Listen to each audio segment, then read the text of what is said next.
नमस्कार साथियों, स्वागत है आप सभी का आविष्कार आईएएस एकेडमी पर। मैं इंजीनियर लोकेन चौधरी आप सभी का हार्दिक अभिनंदन, हार्दिक स्वागत करता हूं। दोस्तों, चर्चा करने जा रहे हैं आज एक बार फिर से फाइटर जेट इंजन की। फाइटर जेट इंजन जो कि भारत के लिए एक सिरदर्द बना हुआ है, लेकिन पिछले 15 से 20 दिनों में या महीने भर की अगर खबरों को देखें तो ऐसा लग रहा है कि भारत हाथ धो के इसके पीछे पड़ चुका है। यानी अब हमें इस तकनीक को हासिल करना ही है और इसके लिए बड़े से बड़े डिसीजन लिए जा रहे हैं। एक बड़ा डिसीजन आज लिया गया है रिलायंस कंपनी के द्वारा और ब्रिटिश एरोस्पेस जो रोल्स रॉयस कंपनी है उनके बीच में पार्टनरशिप को लेकर एक इंटेंट दिखाया गया है। यानी यहाँ पर ये जो खबर है वो इसलिए महत्वपूर्ण है क्योंकि रोल्स रॉयस जो इंजन बनाती है वो भारत के 5th generation stealth fighter jet AMCA के लिए बहुत ज्यादा उपयोगी साबित हो सकता है। 110 से 120 किलो न्यूटन तक का जो थ्रस्ट है वो रोल्स रॉयस के इंजन जो है वो आसानी से जनरेट करते हैं। तो भारत की एक प्राइवेट कंपनी रिलायंस जो है उसके माध्यम से ये डील की जानी है और इसमें दोनों की तरफ से जो वक्तव्य जारी किए गए हैं उससे ऐसा लगता है कि ये डील 100% कंफर्म होगी क्योंकि दोनों की तरफ से ही जो इंटेंट दिखाया गया है जिसमें जो बातें कही गई हैं आज हम उन पर चर्चा करने जा रहे हैं जो बहुत पॉजिटिव है, सकारात्मक है। अब भारत की दृष्टि से ये कितना महत्वपूर्ण है इस पर हमें बात करनी है।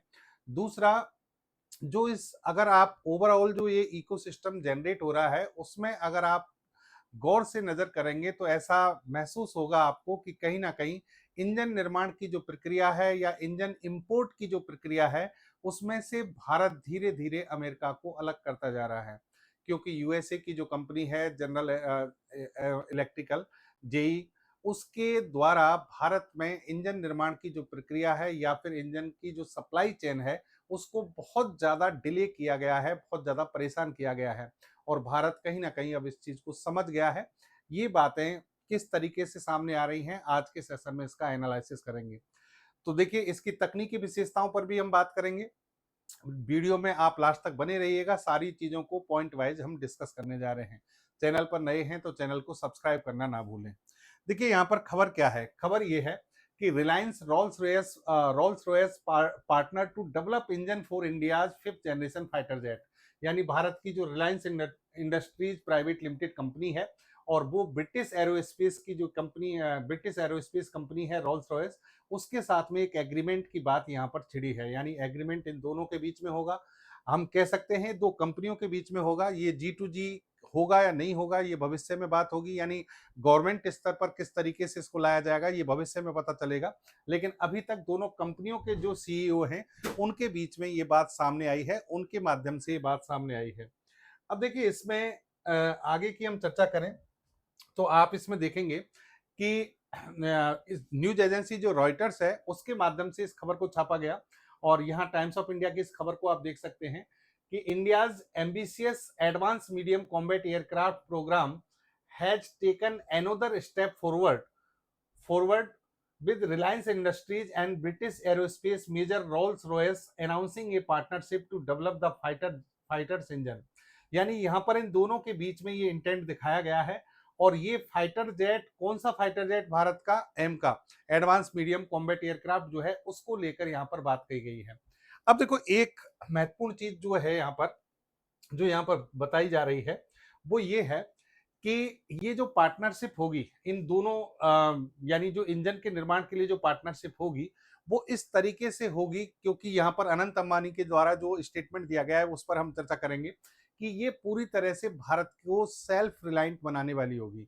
यानी इंजन निर्माण अगर पूरी तरह से भारत में होता है, इंजन पर जो निर्भरता है भारत की इस समय जो बहुत ज्यादा बनी हुई है विदेशी कंपनियों पर, वो खत्म हो जाएगी क्योंकि भारत में ही इनका डेवलपमेंट होगा। इस तरीके से इस पार्टनरशिप की बात कही जा रही है और फुल इसका लाइफ साइकिल जो है वो इस तरीके से जैसे कि भारत में ही इसकी design, development, manufacturing, testing, production, maintenance सब कुछ जो है वो भारत में होगा। और एक महत्वपूर्ण बात इसमें आई है कि गैस टरबाइन कॉम्प्लेक्स जो है वो भारत में विकसित किया जाएगा। यानी ये फैसिलिटी जो है इसके लिए भारत में यहाँ पर कहा गया है। अब देखिए यहाँ जो रोल्स रॉयस का अगर आप ये स्टेटमेंट देखें, इन्होंने खुद ने इस चीज को यहाँ पर बताया है कि Reliance Industries and Rolls Royce announce strategic intent to partner and develop India's indigenous combat engine for the advanced medium combat aircraft. ये डील मैं आपको क्लियर कर दूं, अभी हुई नहीं है, ये केवल एक इंटेंट है, यानी इसमें केवल एक कह सकते हैं इंटरेस्ट दिखाया गया है कि ऐसा हम करने जा रहे हैं, लेकिन जो इंटरेस्ट है वो अच्छे लेवल का है, यानी ये डील फाइनल हो सकती है। कैसे? अगर आप अनंत अंबानी जो है, जो कि सीईओ हैं रिलायंस इंडस्ट्रीज लिमिटेड के, उनकी अगर आप यहाँ पर स्टेटमेंट को देखें, India strategic autonomy requires sovereign capability in critical technologies. Our intent with Rolls-Royce is to combine their world-leading expertise in advanced propulsion with Reliance technology, manufacturing scale, and execution capability to build an indigenous aero engine ecosystem India. Together, we aim to build a enduring national capability that can make India self-reliant and over time globally competitive in advanced propulsion technologies. This is our contribution to the Honorable Prime Minister Shri Narendra Modi vision of an Atmanirbhar Viksit Bharat. यानी यहां पर अनंत अंबानी ने जो बात कही है वो ये है कि भारत का जो आत्मनिर्भर विकसित भारत जो प्रोग्राम चल रहा है उसके तहत हम ये कंट्रीब्यूशन यहां पर करना चाहते हैं। हालांकि देखिए ये दोनों प्राइवेट कंपनी है, ये पक्की बात है कि ये डील होगी, भारत में इंजन का निर्माण होगा, इनको यहाँ पर कहीं कॉमर्शियल बेनिफिट भी मिलेगा। अब भाई ये इस पर काम कर रहे हैं, इतनी टेक्निकल जो कह सकते हैं कि बहुत ज्यादा एक माउंट एवरेस्ट टेक्नोलॉजी है उस पर काम कर रहे हैं, लेकिन भारत के लिए फायदा क्या? भारत के लिए बहुत ज्यादा फायदा इसलिए है क्योंकि भारत कहीं ना कहीं इस क्षेत्र में अटका हुआ है।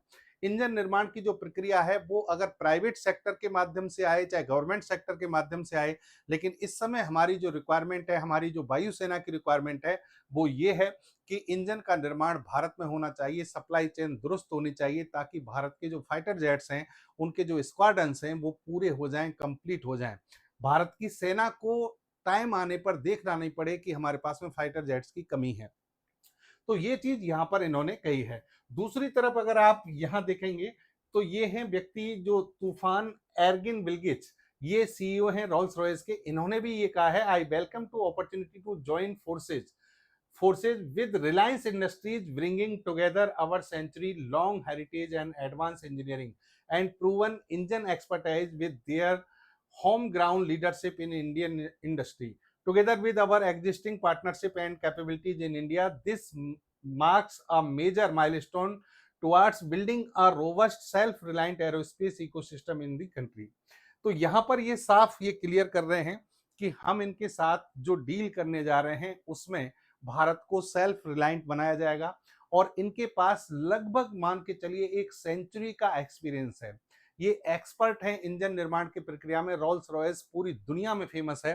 तो जो इनके पास एक्सपीरियंस है और दूसरी तरफ रिलायंस के पास पैसा है, उन दोनों को जोड़कर यहाँ इस प्रक्रिया को, इस प्रोसेस को आगे बढ़ाने की बात कही जा रही है। तो यहाँ दोनों ही कह सकते हैं कि जो सीईओ हैं उनके अगर स्टेटमेंट आप देखेंगे तो आपको लगेगा कि भारत में ये कुछ अच्छा होने जा रहा है। अब देखिए यहाँ एक चीज समझिए आप कि मान लीजिए ये डील हो जाती है, कंप्लीट फाइनल डील हो जाती है और भारत में इंजन निर्माण की प्रक्रिया शुरू होती है, तो इसके इम्पैक्ट क्या होंगे? यानी भारत की जो एरोस्पेस इंडस्ट्री है उस पर क्या इसका इम्पैक्ट होगा? अगर इसका पूरा एक 360 डिग्री एनालिसिस आप करें तो देखिए, सबसे महत्वपूर्ण बात अनंत अंबानी के जो स्टेटमेंट है उसमें इन्होंने कहा है कि सोवरेन टेक्नोलॉजी भारत के पास में होनी चाहिए। जो क्रिटिकल टेक्नोलॉजी है उसमें सोवरेनिटी होनी चाहिए, मतलब संप्रभुता, मतलब वो भारत की तकनीक होनी चाहिए, भारत में ही विकसित होनी चाहिए, भारत के नाम से होनी चाहिए। तो अगर इस इंजन निर्माण की प्रक्रिया को इस तरीके से लिया जाता है तो आप संप्रभु बौद्धिक संपदा और रणनीतिक स्वायत्ता प्राप्त करेंगे। कहने का मतलब ये है कि आप विदेशी इंजनों पर जो आपकी इस समय निर्भरता बनी हुई है, जेई 404 या जेई F414, जो अमेरिका जो लगातार इसमें परेशान करता आया है, उससे आपको कहीं ना कहीं इसमें निजात मिलेगी।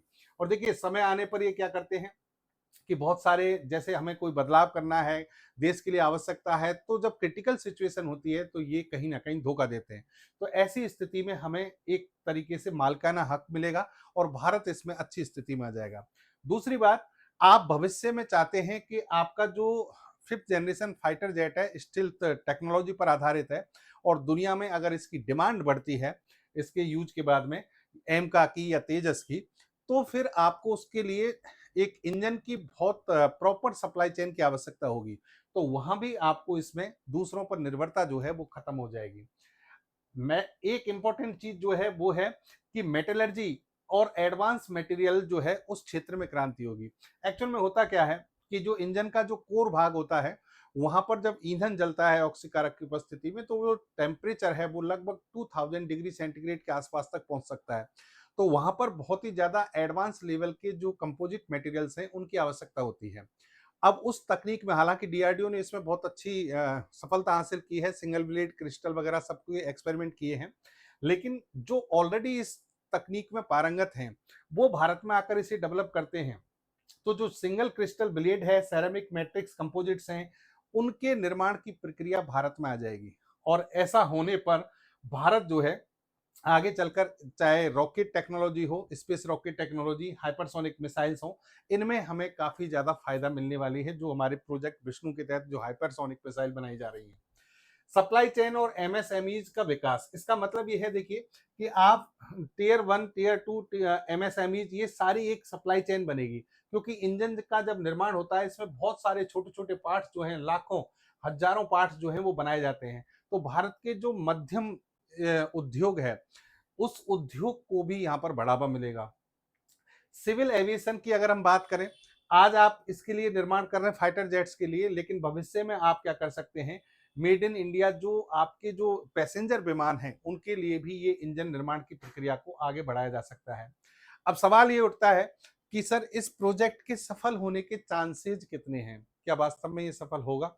तो देखिए, इंजन निर्माण की जो प्रक्रिया है, जैसा कि मैंने कहा, बहुत ज्यादा टफ होती है, कॉम्प्लेक्स टेक्नोलॉजी है। एक माउंट एवरेस्ट टेक्नोलॉजी कहते हैं इसको, एक तरीके से इंजीनियरिंग का माउंट एवरेस्ट माना जाता है। तो ऐसी स्थिति में जो देश जिनसे हमारी बातें चल रही हैं, उनमें से एक देश है फ्रांस। अमेरिका से एक बार आप साइड में कीजिए, फ्रांस जो है उसकी सैफरन कंपनी जो है उससे हमारी डील हो चुकी है। दूसरी तरफ अब हम किससे बात कर रहे हैं, ब्रिटेन से बात कर रहे हैं। अब ब्रिटेन से बात लेकिन किस लेवल पर हुई है, रिलायंस कंपनी के स्तर पर हुई है। अब यहां पर डील के चांसेस इसलिए हैं क्योंकि इसमें प्राइवेट कंपनी क्या कर रही है, इंटरेस्ट ले रही है, और ऐसी प्राइवेट कंपनी जो भारत की सबसे बड़ी कंपनी है, जिसके पास पैसा, अथाह पैसा है।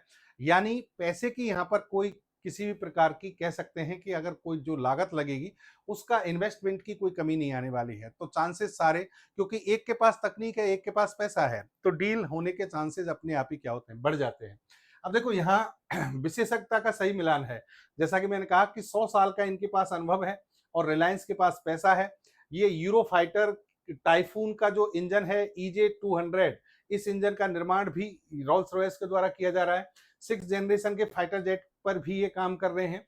और इंपॉर्टेंट बात कि जो इंजन इन्होंने, रोल्स रॉयस ने अपने फाइटर जेट्स के लिए बनाया है, वो पुराना इंजन ही यहाँ पर उपयोग नहीं किया जाएगा, क्योंकि यहाँ पर पूरा जो कॉम्प्लेक्स है वो बनाया जा रहा है, टरबाइन गैस कॉम्प्लेक्स जो है वो डेवलप किया जाएगा। तो भारत में ही इसकी मैन्युफैक्चरिंग होगी, भारत में ही सब कुछ असेंबलिंग होगी। तो यहाँ पर नए सिरे से इस इंजन को बनाना होगा, लेकिन बनाना होगा, और उसी पर यहाँ पर सहमति की बात हो रही है। अब देखो, लेकिन इसमें दिक्कतें कहाँ हैं? दिक्कत है इंटेलेक्चुअल प्रॉपर्टी राइट्स का ट्रांसफर करना। कि जो पश्चिमी देश है, चाहे आप भले ही ब्रिटेन की बात करें, फ्रांस की बात करें, अमेरिका की बात करें, जैसे कि फ्रांस की हम बात करें, तो फ्रांस से हमारी डील जो है कई बार किस लिए अटकी है, क्योंकि 100% टेक्नोलॉजी ट्रांसफर की जब बात आती है तो ये कई बार हाँ कर लेते हैं, लेकिन अपनी बात से पीछे हट जाते हैं। तो थोड़ा सा यहाँ पर विश्वास करना मुश्किल है। लेकिन प्राइवेट सेक्टर के आधार पर मैं ये कह सकता हूँ कि कंपनी जब पैसा खर्च करती है, तो दूसरी कंपनी जो है उसमें मैक्सिमम टेक्नोलॉजी जो है यहाँ पर ट्रांसफर कर सकती है। तो एक तो यहाँ पर समस्या आ सकती है। दूसरा, समय सीमा की बात कीजिए। यहाँ पर रोल्स रॉयस ने जो एक स्टेटमेंट दिया है वो ये कहा है कि अगर 2026 में ये एग्रीमेंट हो जाता है, अगस्त 2026 में या अगले महीने में पूरी तरह से फुल ये सिग्नेचर हो जाते हैं, यानी पूरी तरह से फाइनल डील हो जाती है, तो भी हम 2034 तक आपको क्या कर सकते हैं, ये पूरी तरह से ऑपरेशनल मोड में लाकर इंजन देंगे। यानी आप जो एम का है उसकी पहली उड़ान कब देखेंगे, 2034 में। लेकिन ये एम का MK2 की बात हो रही है, ध्यान रखना, एम का MK2 की बात हो रही है। और फिर भी अगर डील में कहीं ऊपर नीचे कोई बात होती है तो समय थोड़ा बहुत और भी बढ़ सकता है। तो ये चैलेंजेज हैं, इनका हमें ध्यान रखना पड़ेगा। मैं अब यहाँ पर एक थोड़ा सा कंपैरिजन आपको बताता हूँ कि जेई का जो F414 इंजन है और रोल्स रॉयस का जो इंजन है, इन दोनों डील में हमारे लिए बेहतर कौन सी है। पहले तो ये समझिए, देखिए सबसे बड़ी कमी ये है कि जेई जो इंजन है ये बेकार नहीं है, अच्छे इंजन है, अमेरिका के प्रूवन टेक्नोलॉजी है, पूरी दुनिया में इसका यूज होता है।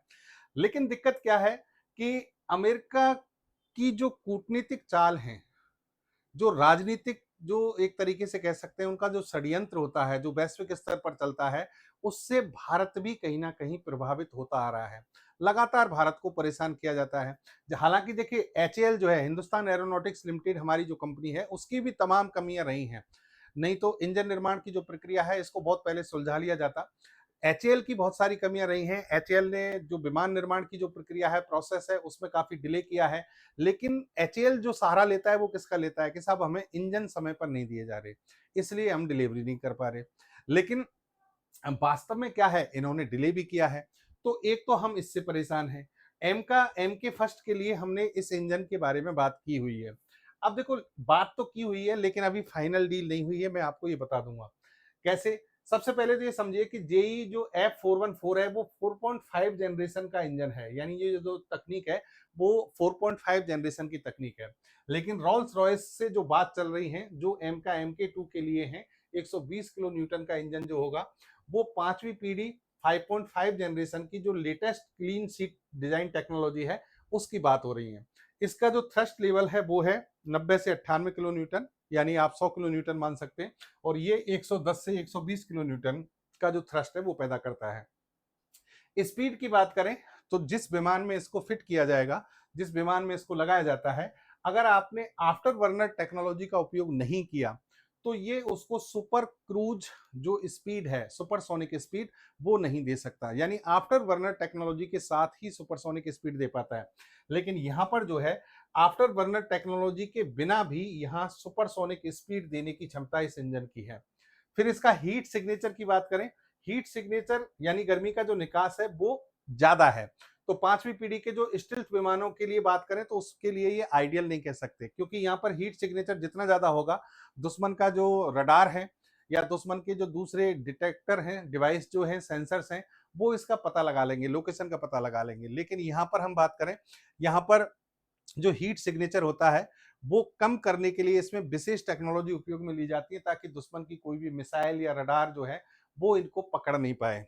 और फिर MK2 की बात कीजिए, यहाँ पर देखिए कि इलेक्ट्रिकल पावर जनरेशन की हम बात करें तो यहाँ जो डिवाइसेज लगाए गए हैं, इलेक्ट्रॉनिक सिस्टम है, वो लेटेस्ट टेक्नोलॉजी जो वर्तमान में चल रही है दुनिया में वो नहीं है।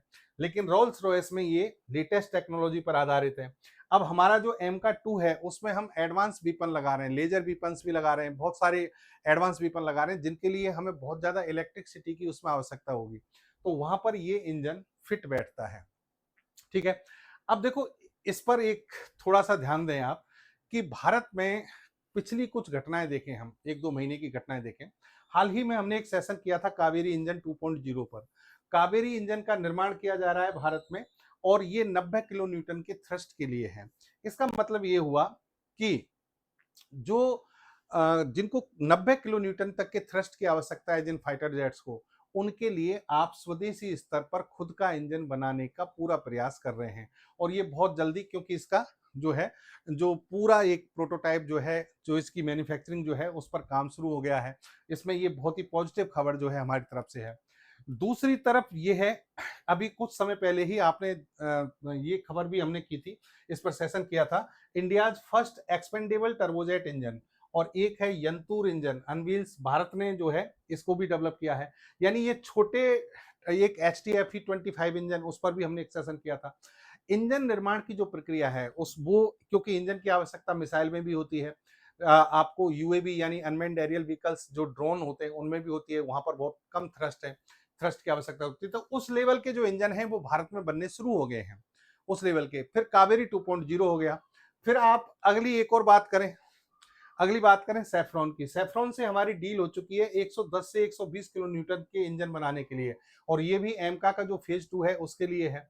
और ये जो डील हुई है इसमें पूरी तरह से तकनीक हस्तांतरण, किसी भी प्रकार का कोई हम अगर एक्सपोर्ट करना चाहें तो उस पर कोई प्रतिबंध नहीं होगा। पूरी सप्लाई चेन भारत में विकसित होगी। ये अगस्त 2025 में हमारा समझौता हो चुका है। हेलीकॉप्टर्स के इंजन के लिए भी एचएएल और सैफ्रॉन के बीच में एक डील हो चुकी है, यानी भारत में इनका डेवलपमेंट हो रहा है। दूसरी तरफ बात हुई किससे? अमेरिका से, जेई एरोस्पेस से। अब ये किसके लिए हुई? तेजस MK2 और एम का फेज फर्स्ट के लिए हुई थी, जिसमें 80% टेक्नोलॉजी का ट्रांसफर की बात हुई थी। लेकिन आपको मैं बता दूं कि इसमें सारी चीजें हो चुकी हैं, ऑलमोस्ट बातें हो चुकी हैं। यानी टेक्नोलॉजी ट्रांसफर कितना होगा, क्या होगा, 80% के आसपास बात हुई है। ये सारी बातें हो चुकी हैं। लेकिन यानी कई लेवल पर कई राउंड जो है उनमें जो डील है वो सक्सेस रही है। लेकिन अगर आप फाइनल कॉमर्शियल कॉन्ट्रैक्ट की बात करें तो वो अभी तक नहीं हुआ है। क्यों नहीं हुआ है? क्योंकि ये अभी जो पहले वाले इंजन है उनको ही नहीं दे पा रहे। तो आगे की जो बात है, F414 की बात है, तो उसको ये कब देंगे, ये तो बड़ा अभी क्लियर ही नहीं है। तो ये डील नहीं हुई है। तो अगर भारत जिस तरीके से आगे बढ़ रहा है, कावेरी 2.0 बन जाता है, सैफ्रॉन का प्रोजेक्ट जो हमारा चल रहा है इसके साथ में वो क्लियर हो जाता है, और अब रिलायंस की जो रोल्स रॉयस के साथ में डील है वो कंफर्म हो जाती है, तो ये पक्का मानिए कि अमेरिका से हम कहीं ना कहीं पीछा छुड़ाने की कोशिश कर रहे हैं। अमेरिका से पीछा छुड़ाना भी आवश्यक है, क्योंकि अमेरिका आपके लिए कभी भी सप्लाई जो है प्रॉपर नहीं करेगा। ठीक है, वो पहले से ही डिले था। अब तो वहां पर बिल्कुल ही एक पागल आदमी बैठा है जो जिस तरीके से डिसीजन लेता है वो डिसीजन बहुत ज्यादा खतरनाक होते हैं। तो ये था दोस्तों आज का हमारा विश्लेषण। उम्मीद करता हूं आप समझ पाए होंगे। फिर से आपसे मिलेंगे एक और अच्छे तकनीकी विश्लेषण के साथ। जय हिंद, जय भारत।